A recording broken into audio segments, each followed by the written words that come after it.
Hi, I'm Devin, and this is the owner's class for the SINGER Legacy Sewing and Embroidery Machine. We're going to get started by talking about some of the parts of the machine and the accessories that come with the machine, and how to get your machine set up for embroidery. So first, let's take a look at the machine itself.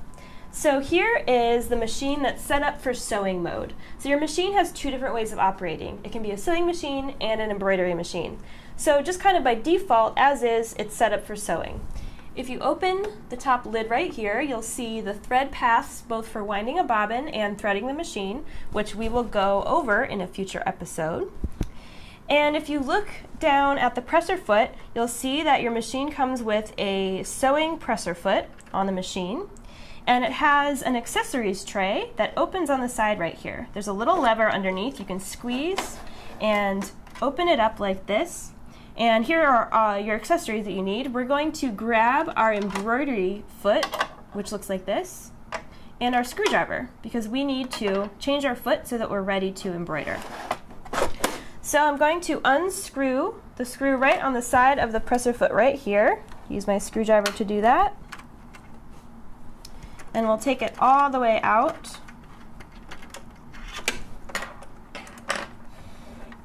And to put our embroidery foot on, you want to look for this white part that wraps around the shank right here, and then you want to make sure it snugly snaps into place. You also want to look for this little arm up here and make sure that it is resting on the screw for the needle. So now I'm going to take this screw and just get it started. And then we'll use our screwdriver to finish tightening it up. So now our embroidery foot is attached, so our presser foot is taken care of and ready to go. Now what we need to do is attach our embroidery unit. So let's talk about the embroidery unit. That is this guy right here. So this is the piece that you're going to attach whenever you want to embroider with your machine. There are a few parts on it to know about, so we want to look for this piece, which is the embroidery arm. This piece is going to move back and forth as you embroider. This is what controls the hoop position as you embroider. If you look on the embroidery arm, there's the embroidery hoop connection assembly right here. So this is what your hoop is going to actually snap into. And then there's a little lever on the top of it. This is the hoop release. So whenever you are wanting to take your hoop off, you'll push that and then slide your hoop off of your machine. So to put our embroidery unit on, we're first going to take our accessories tray off, so that just slides right off the free arm of your machine, and we will put that aside. Your embroidery unit is going to slide on the same way. So if you look for this open space in the unit, that's going to slide right around the free arm. There's a socket on the back that's going to snap into place, and you want to push all the way until it snaps, like that. You really want to hear that snap. That's how you know that it's connected. Whenever you are ready to take the unit off, you're going to reach around the end, and underneath there's a lever that you can squeeze and pull your unit off like that. So you need to squeeze the lever before you try to pull the unit off. So I'm going to snap it back into place and show you one more little part. There is a storage compartment also in your embroidery unit, so that's pretty handy. You can keep your extra stuff in there. So we're going to turn our machine on, and it's going to calibrate. And that means that the embroidery arm is going to move around. So you want to check and make sure that it's not going to hit any furniture or walls or knock over any drinks or anything like that. So you just want to make sure the space around your machine is clear.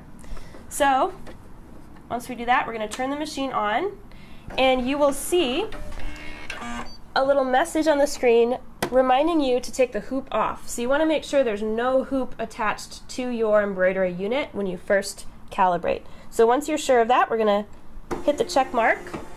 Our embroidery arm is going to move around and calibrate, and then your machine is set up for embroidery and ready to be threaded, which we're going to talk about in a future episode. So now let's go over the accessories that come with your machine that are important for embroidery. So your machine comes with two different size embroidery hoops. There's the 260 by 150 millimeter, that's the larger one, and then a 100 by 100 millimeter hoop, so you have a couple different options there. Your machine also comes with a pack of chromium embroidery needles. There's two different types. There's the 2000 and the 2001.